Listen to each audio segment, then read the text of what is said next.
The splash was brutal, a dark ribbon of blood blooming at my daughter's temple as their laughter carried over the pier.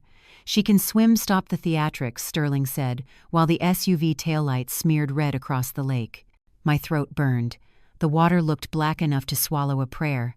"My name is Vera Morrell. I am 70 years old, and I watched my son-in-law and his father shove Maya into Tahoe, then drive away like it was a joke. But what they didn't know was, before I continue, tell me where you're watching from, and hit like and subscribe if you've ever been betrayed by family. Because what happened that night at Lake Tahoe wasn't just cruelty, it was a message. They thought I was too old, too quiet, too harmless to fight back. But they were about to learn otherwise. The lake smell never leaves you once it settles in your lungs. It's sharp and metallic like wet pennies. The night they pushed Maya, it all came rushing back, the same smell I'd known since I first came to Tahoe 40 years ago when I thought water meant peace. Back then, I was just Vera Keene, 29, newly married, working at the Washoe County Records Office. I lived by the hum of fluorescent lights and the weight of paper. I could tell a forged signature by the pressure points on a page. Every morning, I'd pin my hair back, set my coffee on the same right corner of my desk, and remind myself everything has its place. Maybe that's why I survived the chaos that came later.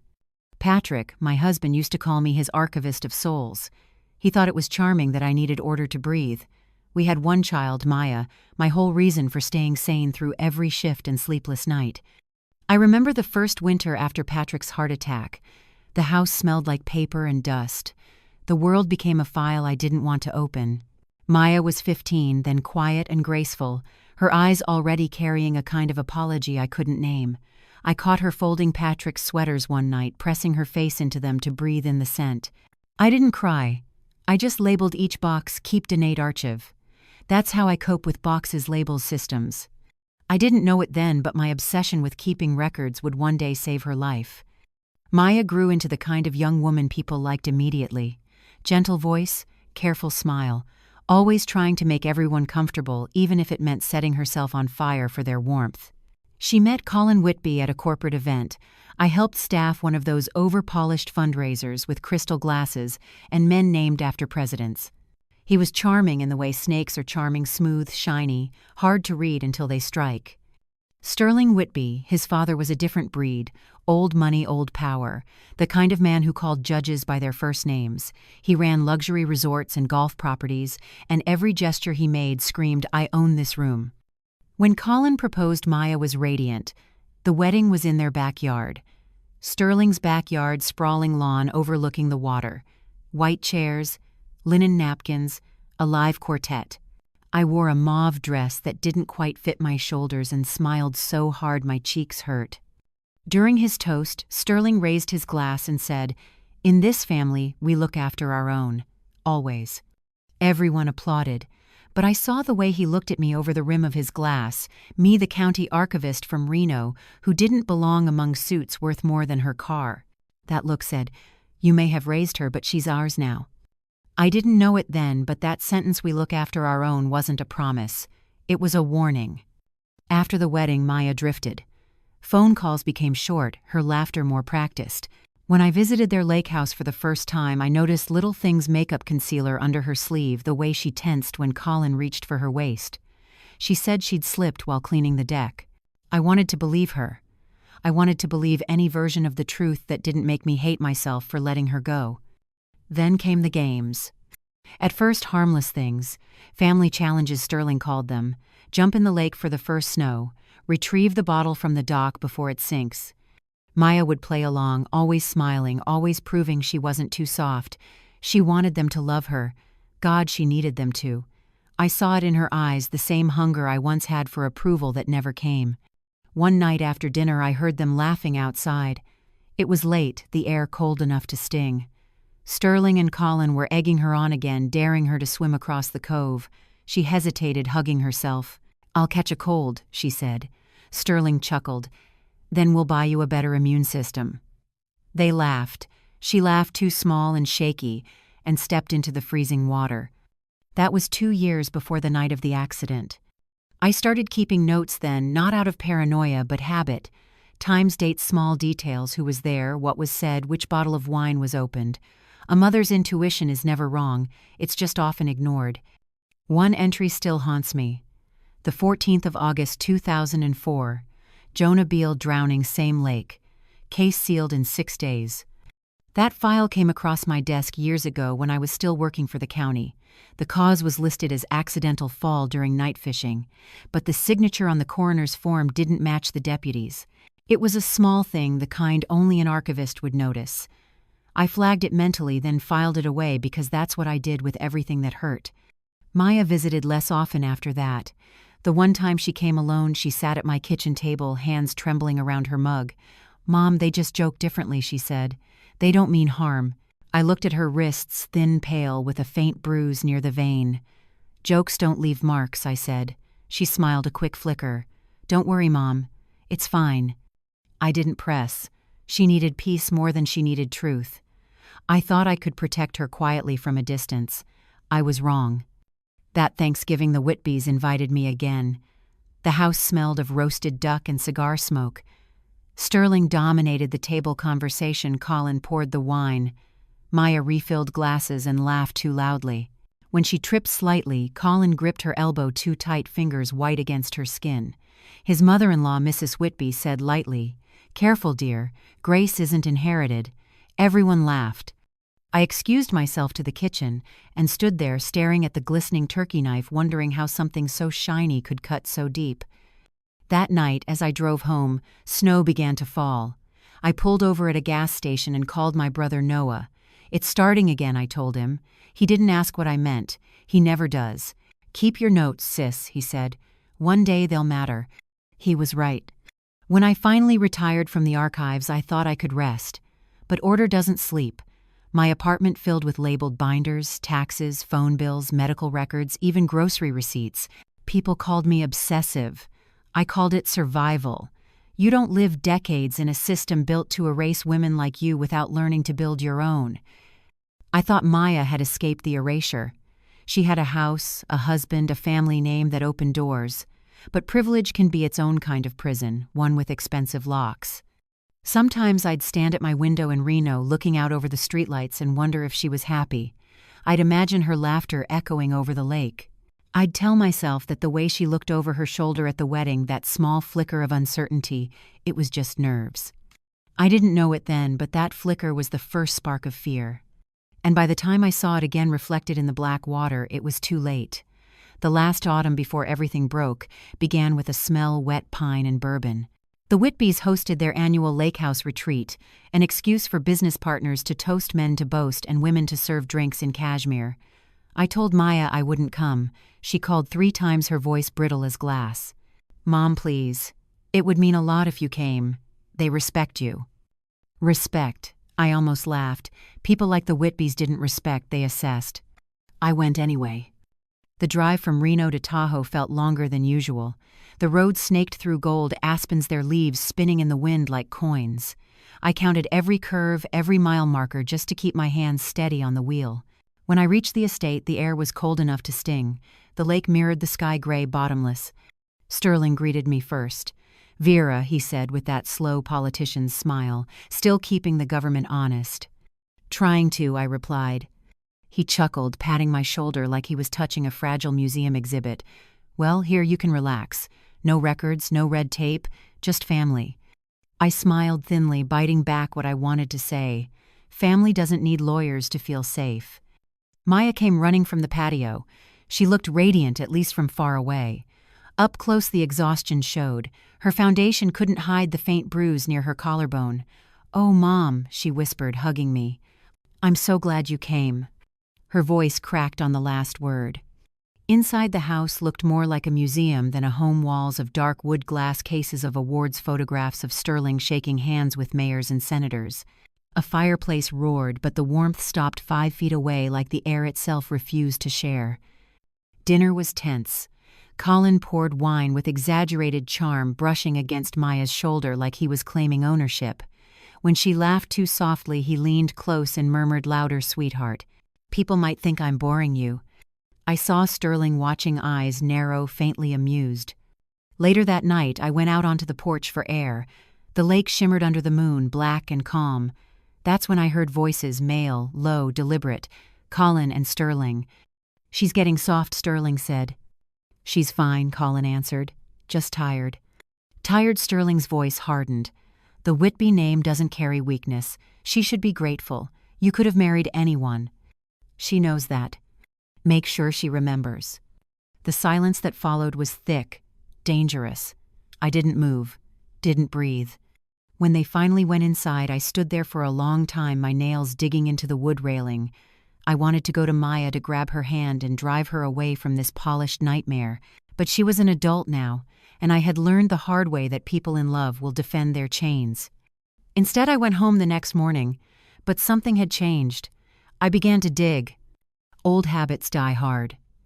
I pulled up the county records database, searched the property's past owners' licenses and reports. That's when I found it again, the name that had haunted me for years, Jonah Beale. Drowned. Same coordinates. 21 years ago. The file was thin, unnaturally so. Case closed. Accidental. I requested the archival copy under a clerical review clause. When the brown envelope arrived, it was half-empty, pages missing. Signatures blurred someone's idea of erasing history. But they'd forgotten something. The metadata. Each document in the county system carried an invisible fingerprint, a timestamp. Someone had altered it a week after the supposed closing date. Sterling's name appeared in the donation log the same month, a gift to the sheriff's department. I didn't need proof to know what that meant. That night I called Noah. He listened in silence while I explained everything, the bruises, the missing pages, the dinner conversation. Finally he said, "Send me the files." "I can't prove anything," I said. Yet he replied. Noah had that kind of mind, sharp, fearless, allergic to authority. He'd been an investigative reporter once before he made too many enemies and started his podcast, Rust and Ash. He always said corruption never dies, it just changes address. A week later he called me at midnight. "That drowning 21 years ago wasn't an accident," he said. "The dead man Beale, he was Sterling's business partner. They fought over resort shares the night before. I found a letter from Beale's sister. She said he was scared, said if anything happened it'd be Sterling's doing." My hands shook around the phone. Noah continued. "There's more. A retired detective, Caleb Dwyer. He handled the case, lives in Carson Valley, now raising bees. I'm going to see him. I told him to be careful." He laughed. "I'm always careful." He wasn't. 3 days later he sent me a voicemail. "You were right, Vera.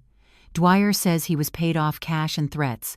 He kept the original evidence sealed in a safe. He's willing to talk." I should have felt relief.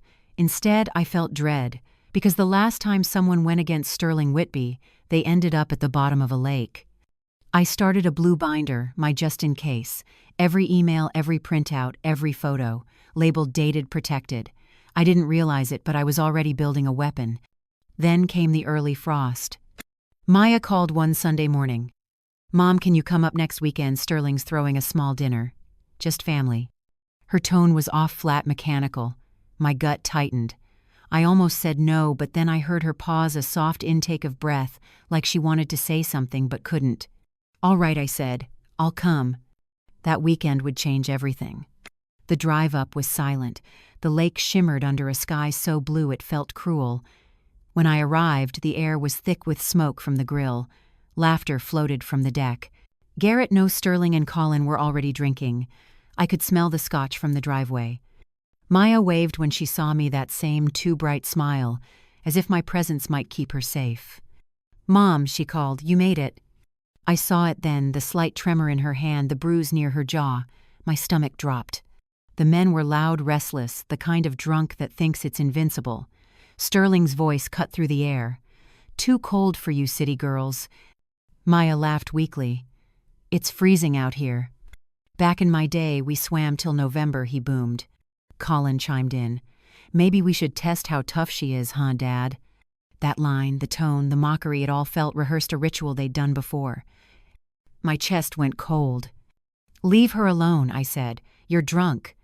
Colin looked at me, smirked. "Relax, Vera. You worry too much."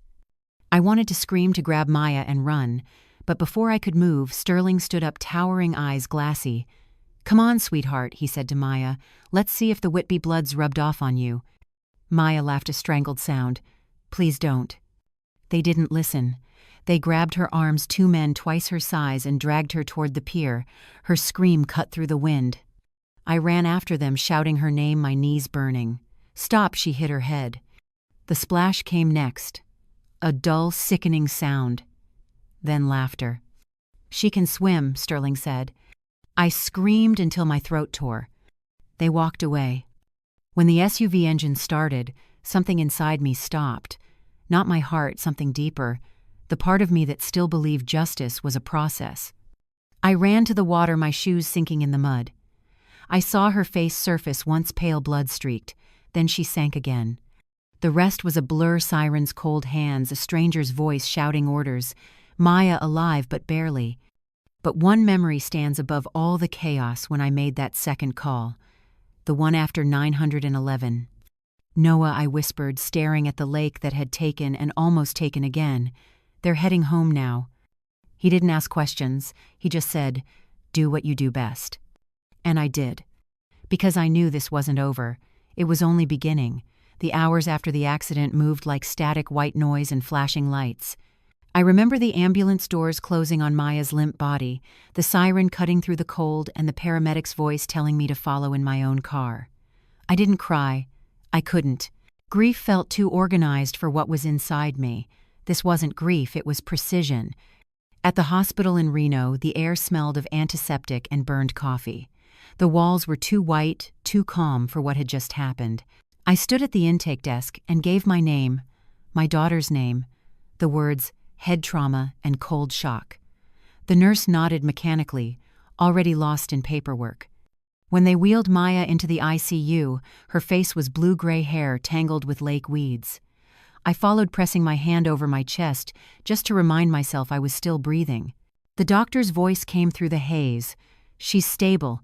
Concussion, hypothermia, but she's alive." Alive. That single word cracked me open. But only for a second. Because I knew being alive wasn't the same as being safe. I stepped outside into the corridor. The vending machine hummed. Somewhere a TV blared a baseball recap.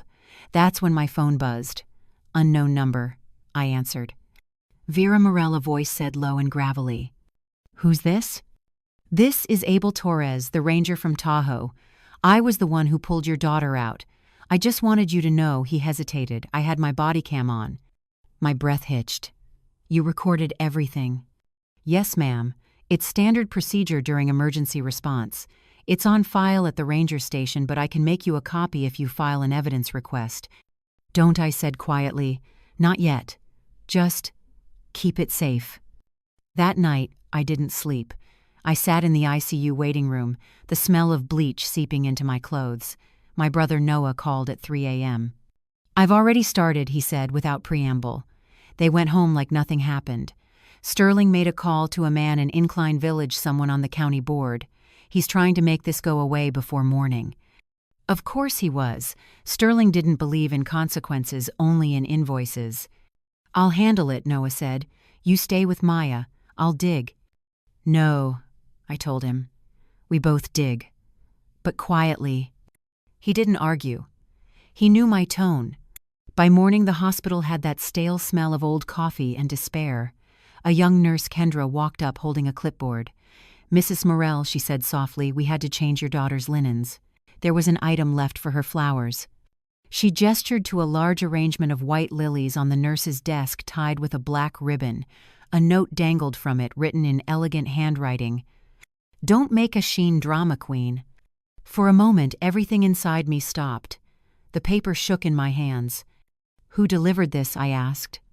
Kendra frowned. The florist said it was a delivery under Whitby Hospitality's corporate account, paid by card. Of course it was. They weren't even hiding. I took the note and folded it carefully into my notebook. Evidence. That was the exact moment grief died and strategy was born. The next day, Maya woke up for the first time. Her voice was weak, but her eyes were sharp. "Mom," she whispered. "Did they call?" "Yes," I said. "And they sent flowers."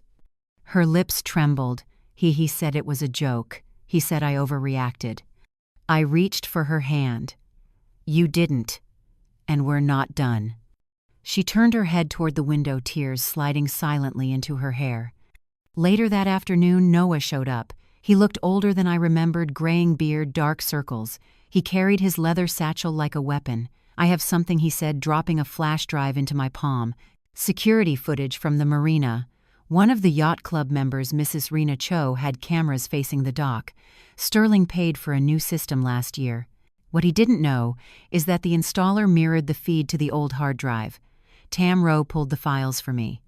Tam, private investigator, tech crimes, used to work with me.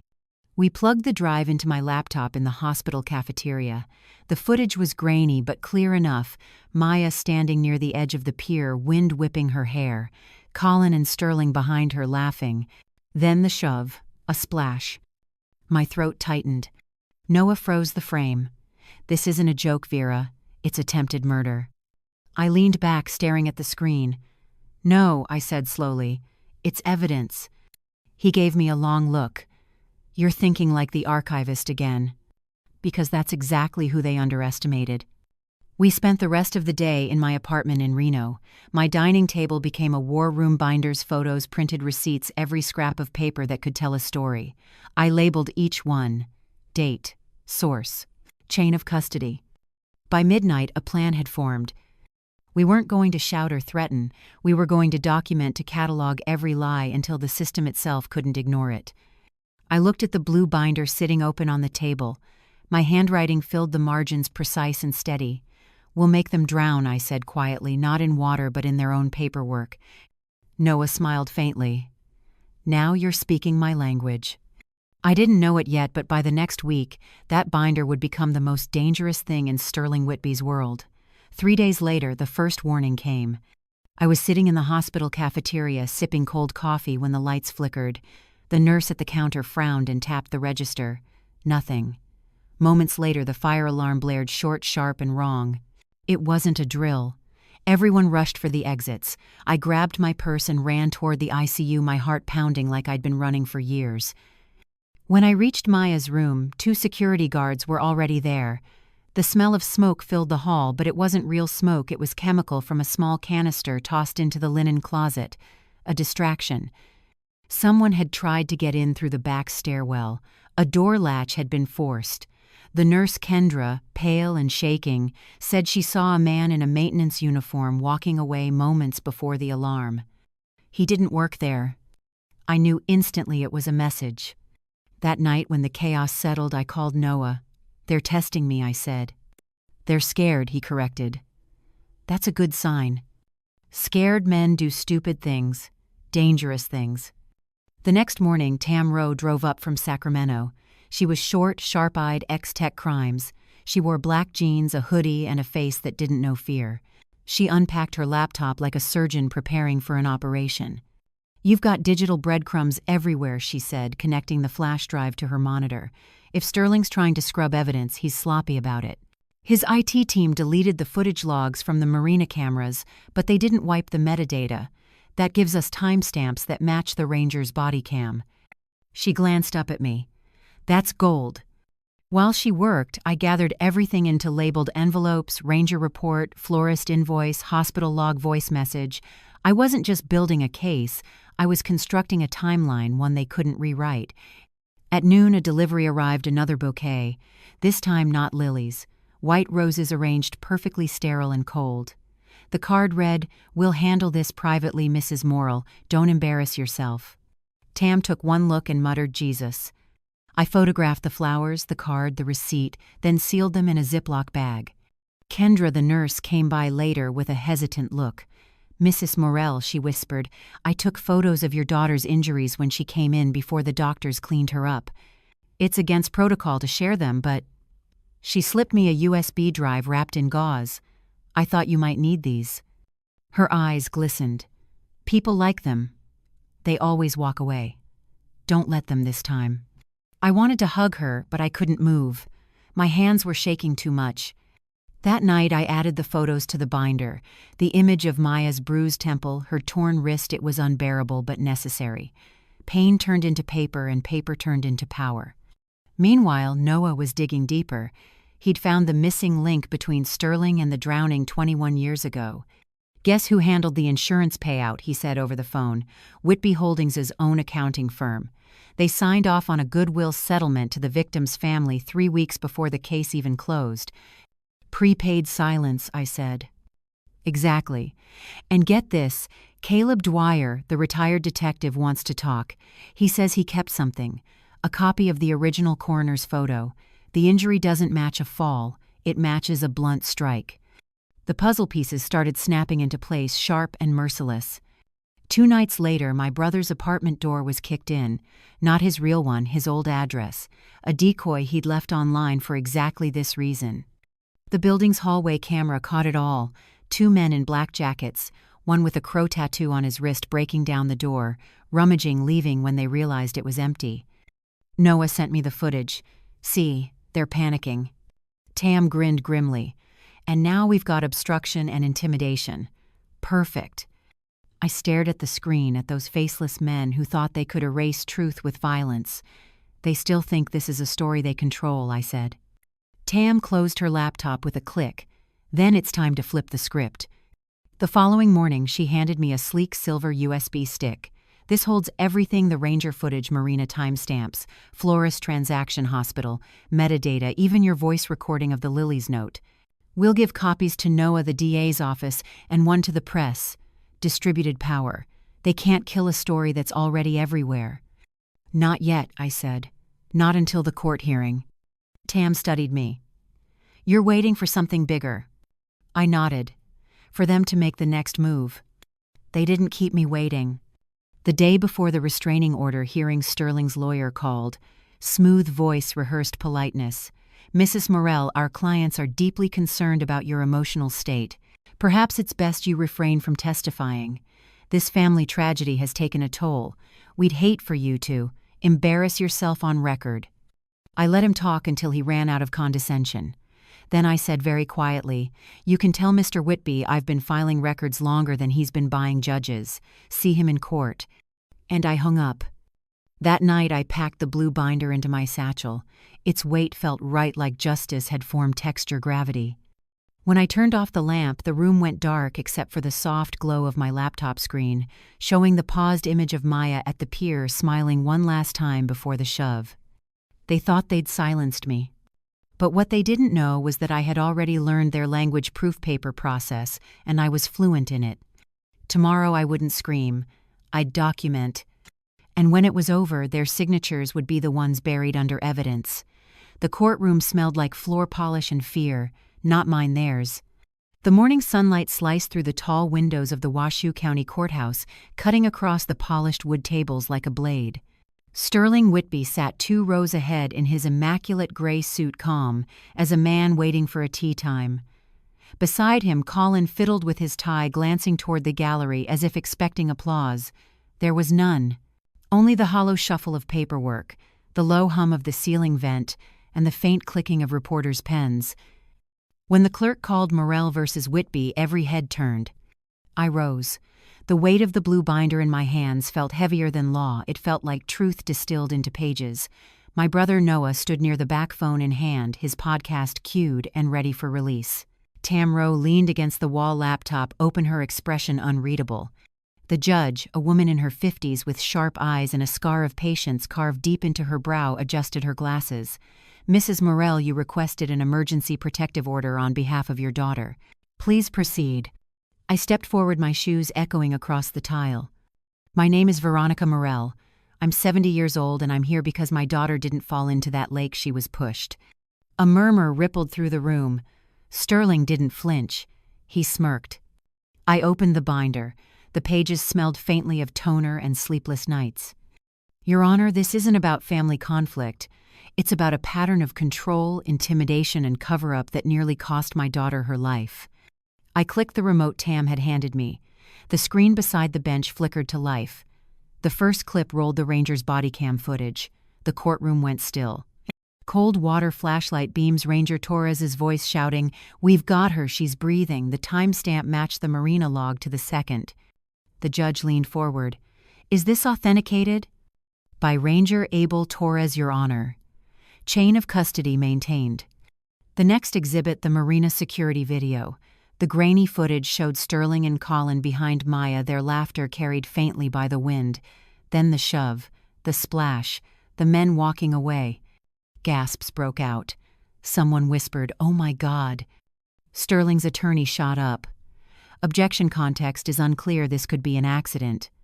Tam from her seat in the back muttered under her breath, "Context my ass." I didn't react. I turned the page. If it were an accident, why did they send this? I held up the florist invoice, the card sealed in a plastic sleeve. "Don't make a scene, drama queen." The judge's eyes darkened.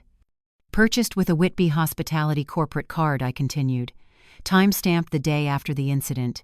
Delivered to my daughter's ICU room." The lawyer stammered. "That could have been coincidence." I finished for him. "Then maybe this isn't coincidence either." I laid out the voice message, Colin's tone drunken, careless. "She's fine, just cold. You know how she is always overreacting." Noah hit play on his phone's speaker. The same voice broadcast across the silent courtroom, now immortalized in digital sound. The judge raised a hand. "Continue." I turned one more page, revealing an old photograph 21 years ago. A man's face, bruised, eyes closed. "This is Jonah Beale. Declared an accidental drowning on the same property, the same family. The same story." Gasps again. I explained calmly, methodically, Dwyer's testimony, Sterling's donation to the sheriff's department, the reactivated metadata proving tampering in the county archive. Each piece fit like a lock snapping shut. Sterling's jaw tightened. His hand twitched against the armrest. "Mrs. Morrell," the judge said slowly, "you've presented serious allegations." "Not allegations," I interrupted, my voice steady cold. "Evidence." At that exact moment, Noah's phone buzzed once, a prearranged signal. He hit send. Across every major podcast platform, Rust and Ash released a new episode, The Whitby Lake House, What They Tried to Bury. Simultaneously, press kits hit the inboxes of local journalists sitting just 10 feet away. Screens lit up. Notifications pinged. Sterling turned too late to see the tidal wave coming. The judge's clerk whispered urgently, sliding a note across her bench. The judge glanced at it, then looked back up at Sterling. "It appears the district attorney's office has just filed a motion for immediate review." Right on cue, the courtroom doors opened. 2 officers stepped in crisp uniforms, silent authority. "Sterling Whitby, one announced, you are under arrest for witness intimidation, obstruction of justice, and tampering with evidence." The room erupted, voices, flashes, confusion. Sterling stood, face drained of its practiced charm. "You can't." But they could. Colin rose, toe panicked. "Dud." The second officer caught his arm. "Mr. Whitby, you're being detained for questioning related to an ongoing investigation into attempted manslaughter." He struggled, stammered. "It was a joke." She slipped. The judge's gavel cracked like thunder. "Order." In the stunned silence that followed, I closed the binder. The sound echoed. Maya, fragile but awake, sat in the front row beside Kendra. Her eyes met mine. There was no fear left, only the faint, fierce glimmer of survival. The judge turned to me. "Mrs. Morrell, your petition for a protective order is granted, effective immediately." The gavel fell again. As Sterling was led past his cufflinks, caught the light little silver anchors gleaming mockingly. He looked at me finally without the mask. "This isn't over," he hissed. I smiled a small, tired smile. "No," I said softly. "It's documented." The officers pulled him away. Cameras clicked. Reporters whispered my name like it meant something. But all I could think of was the lake, the cold black surface swallowing lies for 2 decades, and how finally it had given one back. When I stepped outside, the air was sharp with autumn. Across the street, Noah leaned against his car, holding his phone up. "Episode's trending," he said, smiling faintly. I looked at him at the courthouse, at the blue binder in my hands. For the first time in weeks, my knees felt steady. "Good," I said. "Let the truth breathe." Behind me, the courthouse clock struck noon. A clean metallic sound, not morning marking time. The system hadn't failed today. It had just been forced to remember how to work. The night after the hearing, my apartment in Reno was silent except for the low hum of the fridge and the ticking of the wall clock. The blue binder sat on my kitchen table, closed now, its job done. But I couldn't bring myself to put it away. It wasn't just paper anymore. It was my daughter's heartbeat printed and stapled back into existence. Maya was home from the hospital asleep in the guest room. The doctors said recovery would be long, but she would walk again. She barely spoke all day, just watched the news from the couch as the Whitby arrests ran on every channel. Her name stayed unmentioned, but everyone knew. I stood by the window watching the orange glow of downtown lights blur through the glass. The quiet felt too clean, too temporary. The phone buzzed a text from Noah. Noah Daw just confirmed Sterling's bail hearing postponed. Evidence tampering charge upgraded. Emmy good. Noah, you did it, Vera. I stared at the words, you did it. It didn't feel like triumph. It felt like something heavier, colder. Tam stopped by an hour later, her laptop under one arm. Podcast hit 500,000 streams, she said, dropping into a chair. Half the city's talking about it. The DA's office reopened the Beale case. The old one. She nodded. Dwyer gave them his copy of the coroner's photo. The blow pattern doesn't match a fall. I poured her a cup of coffee. So it wasn't just Maya, I said. It never was. Tam smiled faintly. Monsters repeat themselves when no one writes it down. I looked again at the binder. Then maybe that's the only real justice we have: documentation. Outside, a siren wailed somewhere far off. Reno's night carried its usual mix of loneliness and unfinished business. Later, after Tam left, I found Maya awake, sitting at the kitchen table, tracing the rim of her mug. "Mom," she said softly, "do you ever think they'll change?" I hesitated. Men like Sterling don't change, they just run out of silence to hide behind. She nodded slowly, eyes glistening but calm. So what happens now? I walked over to the window again, pulling the curtain aside. Across the street, a black SUV idled for a moment before driving off. Maybe coincidence, maybe not. Now, I said, now we prepare for what comes next. Because I knew Sterling wouldn't stop from behind bars. There were others, partners, lawyers, investors, men who'd made a career out of cleaning his messes. And thanks to Noah, we already had the next set of files. The lake had given up one truth, but there were still more bodies under its reflection. I turned off the lights, the blue binder, glinting under the street lamp one last time. They thought they'd ended this, I whispered, but all they did was teach me how to begin. If you've ever felt like the outsider in your own family, you'll understand this silence isn't weakness, it's strategy. I learned that justice doesn't always shout, sometimes it just documents dates and waits. My name is Vera Morrell, and I'm still here watching, recording, keeping the truth alive one page at a time. Because families like the Whitbys don't just disappear, they regroup. But so do women like me. If you've ever been betrayed by the people who were supposed to protect you, subscribe. This story isn't over, and neither am I.